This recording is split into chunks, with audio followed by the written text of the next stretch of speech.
ሱፐር ገብቶ በቀን 10,000 ብር እንዴት እንደሆነ ላሳያችሁ። ኤጀንሲ ገብተን በተመዘገቡት ሰዎች አማካኝነት የተገኘ የቀን ኮሚሽን ማይንካም ቱዴይ በቀን 500,000 ፖይንት አለ። ይህን ፖይንት ነክተን ፕላትፎርሙ የሚከፍለውን ብናየው 8500 ብር ይላል። ይህን ፖይንት ለእኔ ወይም ለሴለሮች ብንሸጠው 9,000 ብር ይሆነናል። ወይም ወደ ኮይን ቀይረን ብንሸጠው 10,000 ብር ይመጣል። አፕ ላይ እንገባለን። ሴቭ ብለን እናልፋለን። ሳይን ኢን ዊዝ ጎግል የሚለውን የመጀመሪያውን እንነካለን። ኢሜይል ያመጣልናል። አዲስ ኢሜይል መክፈት ከፈለግን አድ አናዘር አካውንት ማለት እንችላለን፣ ወይንም ባለው ኢሜይል እንከፍተዋለን። ዩዘር ኔም ያስቀምጥልናል። ኢሜይል ላይ ያለውን በርዝዴይ እንነካና ቀኑን፣ ወሩን፣ ዓመተ ምህረቱን ፊክስ እናደርጋለን። 18 ዓመት በታች እንዳይመጣብን በዚያው እንዳለ ሴቭ እለዋለሁ። ኢትዮጵያ በራሱ መርጦልኛል። ጀንደር ፊሜል ከሆነ ፊሜል እናደርጋለን፣ ሜል ከሆነ ሜል አድርገን እናልፋለን ማለት ነው። እነዚህን ከሞላን ሴቭ እንለዋለን። ዩዘር ኔሙን ሌላ ሰው ከፍቶበት ከሆነ ኦልሬዲ ኤግዚስት ሊለን ይችላል። ፊት ለፊት ላይ ቁጥር በመጨመር ስሙን ለየት አድርገን ወደ ውስጥ ያስገባና ይህ ሲመጣልን ሁልጊዜም ሳይን ኢን የሚለውን እነካና ወደ ውስጥ መግባት አይጠበቅብንም። ባክ ብለን እንመለሳለን። መጀመሪያ ሚ እንገባለን። ትንሽ ወደ ላይ ሸርተት አድርገን ኤጀንሲ እንገባለን። ጆይን ኤጀንት የሚል አለ። እሱን እነካዋለን። የምነግራችሁን ቁጥር ታስገባላችሁ። 11 30 672 ቸክ ወደ ኤጀንት ሲመጣ ሰሚት ኮንፊርም ድጋሜ ኮንፊርም እንለዋለን። ክሬት አን ኤጀንሲ የሚለውን እነካለን። ኤጀንት ስማችንን እናስገባለን። ካንትሪ በራሱ ኢትዮጵያ መርጦልኛል። ፎን ነምበር አስገባለሁ። ኮንፊርም እንለዋለን ማለት ነው። ይህን እንደጨረስን ከዚህ ቦታ እንወጣለን። ይፍታፍ ሸራ ለመስጠት መጀመሪያ እንገባለን። ከዚያ ታስክ የሚለውን እነካውና መደበኛ ታስኮቻችን ለማግኘት ሆስት ታስክ የሚለውን እነካለን።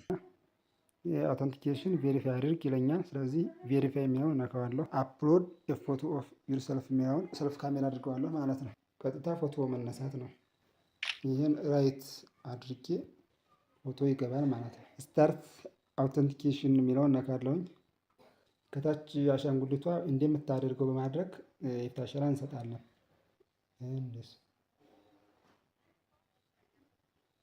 ሲቀበል ኮንፊርም ብሎ ፓስወርድ የምንሰጥበት ቦታ ይመጣል። በፍጹም ልንረሳው የማይገባ 6 ዲጂት ቁጥር እናስገባለን። እንደገና ከዚያ ታስክ እንገባለን። ታስኮቻችን ከፍቶልናል ማለት ነው። የመጀመሪያው ሆስት ኦን ማይክ ፎር 2 አወርስ ሲልና 0/120 ሚኒትስ ነው።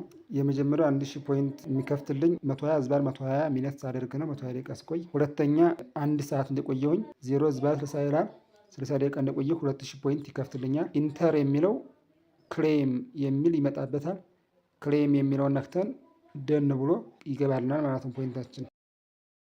አጠቃላይ 6000 ፖይንቶችን ከዚህ እናገኛለን ማለት ነው። ዌልካም ሪዋርድ የሚባሉት እነዚህ አራቱ 6000 ፖይንት የያዙት ናቸው። እነዚህን ለመስራት ቀጥታ ኢንተር የሚለውን ብንነካው ወደ ሮማችን ያስገባናል። 6000 ፖይንታችንን የምንሰራው ዳታና ስክሪን እንደበራ ለ3 ሰዓት ቁጥር 1 ወንበር ላይ በመቀመጥ የቆጠረውን ደቂቃ ለማየት ታስክ፣ ከዚያ ሆስት አስገብተን 1/120 ማለት 1 ደቂቃ ሮማችንን መክፈት ነው የሚጠበቅብን። ሮማችን ለመክፈት ሩም የሚለውን እነካለን። ሩም እነካና እዚህ የማይክ ምልክቱ ይህ ሲመጣልን የመጀመሪያ ካሜራ ምልክቱን እነካና ዋይል ዩዚንግ ዚስ አፕ ብለን አለው ብለን ፈቅደንለት እንገባና ፎቶን መርጣለን። ለምሳሌ ይህን ብመርጥ ራይት ምልክቷን ነክቼ ከታች ኮምፕሌትድ ብዬ አስገባዋለሁ። አድ ታይትል የሚለውን እነካና ዌልካም ብዬ መጻፍ እችላለሁ። ይህን ቻቲንግ መምረጥ፣ ሌላውን አልፈን አናውንስመንት ላይ እዚህም በድጋሚ ዌልካም ብዬ መጻፍ እችላለሁ። ጎቻት እለዋለሁኝ። ፕሊስ አፕሎድ ፎቶ ነው የሚለኝ። ፎቶ አፕሎድ ሆኖ ገብቶ አልጨረሰም ማለት ነው። ስለዚህ ሌላ ፎቶ መምረጥ እችላለሁኝ። ነክተን ቁጥር 1 ወንበር ላይ ለ3 ሰዓት እንቀመጣለን። እኔን አግኝታችሁ ያልገባችሁን ጥያቄ ለመጠየቅ ወይም ስለ ፕላትፎርም የበለጠ ለመረዳት ሩም ትነኩና ላይ ሰርች ማድረጊያ ምልክቷን ነክታችሁ 11 30 672 ትጽፉና ሰርች ትሉታላችሁ። ይህ ፕሮፋይል ሲመጣ ፕሮፋይልን ትነኩታላችሁ። ቻት የምትለውን ትነኩና መጻፊያው ላይ ተመዝግቤ ያለሁ ብላችሁ ትጽፋላችሁ። ከኪቦርዱ ላይ ከታች ቀስቷን በመንካት ትልኩታላችሁ። ወደ ሩም ገብታችሁ ወርቃማ ወንበር ታስክ ለመስራት ትንሽ ወደ ላይ ሸርተት ታደርጉና ኢንተር የምትላለች ኢንተር የምትለውን ትነካላችሁ። ቀጥታ ወደ እኔ ሩም ያስገባቸዋል ማለት ነው። ወንበሮቹ ለአሁኑ ተይዘዋል። ቁጥር 2፣ 3፣ 4 ወርቃማ ወንበሮች ናቸው። እዚያ ላይ በመቀመጥ የወርቃማ ወንበር ታስክ መስራት ትችላላችሁ። ሶስተኛ አማራጭ ፎሎ የሚለውን አንዴ ትነኩትና ፎሎ ታደርጉታላችሁ። ከዚህ እንደወጣችሁ ሩም ነክታችሁ ከፓርቲ ከምትለው ጎን ላይ ፎሎ የምትላለች ፎሎውን ትነኩታላችሁ። ፊት ለፊት ያለው ስም ታገኙታላችሁ። ይሄንን ብትነኩት ቀጥታ ወደ እኔ ሩም አሁንም ያስገባችኋል ማለት ነው። የጋምፕል እና የጊፍት ልዩነት አንደኛ ጋምፕል 2% ነው። 100 ከጻፈ 2 ፖይንት ሲሆን ጊፍት ግን 7% ነው። 100 ከጻፈ 7 ፖይንት ይይዛል ማለት ነው። ሁለተኛ ጋምፕል ላኪ ላይ ተደርጎ የሚላክለትን ፕሮፋይል በመምረጥ ሲሰጥ፣ ጊፍት ግን ሆት ላይ ተደርጎ ይሰጣል።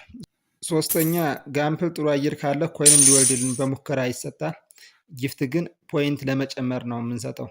ስለዚህ ጋምፕል አድርገን ኮይን ሲወልድልን ፖይንታችንን ለማሳደግ ምን ማድረግ አለብን? ሆት ላይ አድርገን በጊፍት ግማሹን እየሰጠን ፖይንታችን እናሳድጋለን። ላኪ ላይ አድርጌ ጋምፕል ሳደርግ ይህን ይመስላል። አሁን ወልዶልኛል። ስለዚህ የሚጨምር ከሆነ ትንሽ ያየውና ሆት ላይ አድርጌ በጊፍት እሰጣለሁ ማለት ነው። ተመልሰን እንደዚሁ ላኪ ላይ እያደረግን ጋምፕል እየሰጠን ኮይናችን ሲወልድ በጊፍት ፖይንታችን ማሳደግ እንችላለን። እንደ አጠቃላይ ግን ጋምፕልን መሰረታዊ ነገር አድርገን መያዝ የለብንም። ጋምፕል ለሚቀበለው ሰው ምንም የሚቀንስበት ነገር የለውም። የተወሰነ ፖይንት ይይዝለታል ማለት ነው። ለሚሰጠው ሰው ግን በጣም በጥንቃቄ መሆን አለበት። ምክንያቱም ኮይኑን በፍጥነት እያወረደው የሚሄድ ከሆነ ካላቋረጠው ያለውን ኮይን ይጨርስበታል። እንደገና ሌላ ኮይን ሪቻርጅ እያደረገ የሚሄድ ከሆነ ሌላ ኪሳራ ውስጥ ይገባ ማለት ነው። ስለዚህ ጋምፕልን እንደ መደበኛ ስራ እንድንቆጥረው ሳይሆን ለልጆች እንዲማበረታቻ እና ሌብልንም ስለሚያሳድግልን ሌብል ለማሳደግ እንጠቀመዋለን። መደበኛ ስራችን ሰው መመዝገብ፣ ቲም መገንባት ላይ ማድረግ አለብን። ምክንያቱም በወር ከ100 ሺህ እስከ 1 ሚሊዮን የሚሰሩ ሰዎች ቲም ገንብተው እንጂ በጋምፕል አይደለም። ይሄ ይታወቃል። አንድ ልጅ የትም ሳይሄድ እዚሁ ፕላትፎርሙ ላይ 1500 ሰው መዝግቦ በወር 72000 ብር ያገኘበትን እያሳየ ነበር። በ100 ሺህ የሚቆጠሩ ብር ለመስራት ምናልባት እስከ 2000 ሰው መመዝገብ ሊጠበቅብን ይችላል። ከዚያም በላይ ብንመዘግብ የበለጠ እናገኛለን። ይህን ደግሞ በጣም ለፈጠነ ሰው በ2 ወር ይደርሳል። ደግሞ ለሚዘገይ ሰው ደግሞ እስከ 9 ወር ሊፈጅበት ይችላል። እንደ አመትም ይሁን በቃ ይህንን መሰረት አድርጎ መስራት ነው ከኛ የሚጠበቀው ማለት ነው። ምክንያቱም አንድ ሰው አመት ሙሉ ሰርቶ 100 ሺህ የሚያገኝበት ስራ ካለ እስኪ ንገሩኝ። አመት ሰርቼ 100 ሺህ የሚደርስበት የለም። ስለዚህ 100 ሺህ እና ከዚያ በላይ እስከ ሚሊዮን የሚገኝበት ገቢ ያለው ስራ ለምን አመት አይፈጅም? ስለዚህ በየቀኑ ሰዎችን እየመዘገበ እንድናስረዳ ማለት ነው። እውነቱን ለመናገር ከኋላ የተሻለ ፕላትፎርም እኔ አላየውም በጭራሽ ማለት ነው። ካለ መወያየት እንችላለን። እንደገና ደግሞ ስለ ፌዛውት እና ሌላ የሚያሳስባችሁ ነገር ካለ ቪዲዮ ለማሳጠር ያልጨመርኳቸው ብዙ ሀሳቦች ስለሚኖሩ እነሱን በቅርብ መወያየት እንችላለን።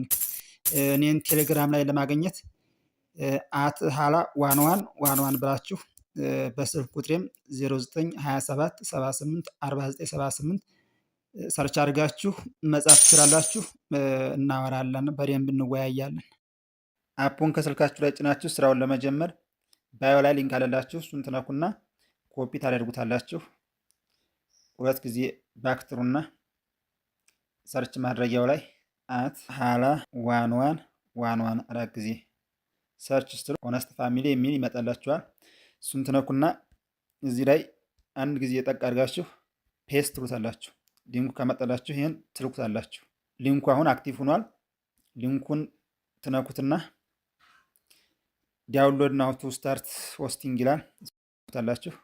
ቀጥታ ወደ ፕላይ ስቶር ይወስዳችሁና hala ቮይስ ቻት ኮሚኒቲ መጥቶ እኔ ላይ ኦፕን ነው የሚለው ምክንያቱም አፑን ዳውንሎድ አድርጌ ስልኬ ላይ ስላለ ነው። እናንተ ላይ ኢንስታል አድርጋችሁ ስልካችሁ ላይ ትጭኑታላችሁ።